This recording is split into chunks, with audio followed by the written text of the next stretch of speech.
साथियों नमस्कार। कृषि बाजार भरतपुर से मैं हरपाल सिंह। साथियों चर्चा करेंगे दलहन बाजार में मूंग, उड़द और अरहर के भविष्य की संभावनाओं के बारे में।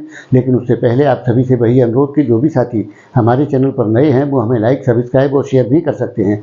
साथियों वैसे तो दलहन की बिजाई गत वर्ष के मुकाबले अत्यधिक क्षेत्र में की गई थी, क्योंकि किसानों को लाभकारी मूल्य मिलने के चलते दलहन की बिजाई की ओर किसान का रुझान हुआ, जिसके चलते दलहन के बिजाई आंकड़ों में वृद्धि दर्ज हुई। उसी के आधार पर भारत सरकार के द्वारा जो उत्पादन के आंकड़े अनुमानित किए गए थे उनमें पुनः संशोधन की आवश्यकता आन पड़ी है, जिसके चलते तुअर का उत्पादन जो महाराष्ट्र के अंदर 10 लाख टन का माना जा रहा था उसे 2 लाख टन बढ़ाकर के 12 लाख टन का कर दिया गया है। उसी प्रकार से मूंग और उड़द के उत्पादन जो अनुमानित आंकड़े भारत सरकार के जारी किए गए थे उनमें संशोधन के साथ में वृद्धि कहें या भारी वृद्धि की स्थितियां दर्ज की गई हैं। लेकिन साथियों जिस प्रकार से भावों का स्तर जो न्यूनतम समर्थन मूल्य से नीचे आ चुका है और आवकों के चलते दबाव की स्थितियां और भी देखने को मिल सकती हैं, इन संभावनाओं को तो नहीं इनकार किया जा सकता। लेकिन एक प्रकार की नई स्थितियां जो अतिवृष्टि के कारण दलहन फसल के अंदर देखने को मिल रही है कि दलहन में काफ़ी मात्रा में माल दागी हुए हैं, यानी कि 3 क्वालिटियां तक बाजार के अंदर देखने को मिल रही है।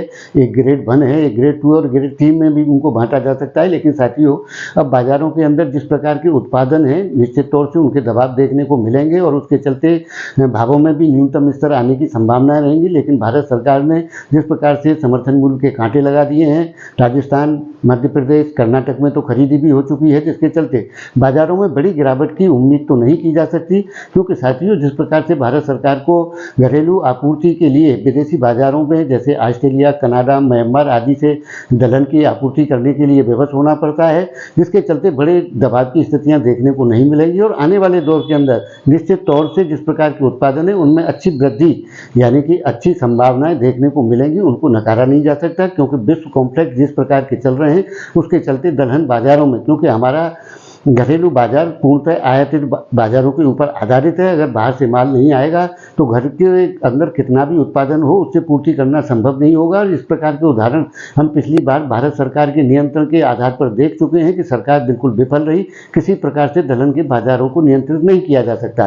साथियों निश्चित तौर से आने वाला दौर दलहन बाजार के लिए शुभ संदेश लेकर के आएगा, इन संभावनाओं को नकारा नहीं जा सकता। इसी के साथ आपके इस बारे में क्या विचार हैं, आप अपनी राय कमेंट माध्यम से दे सकते हैं। तब तक के लिए धन्यवाद।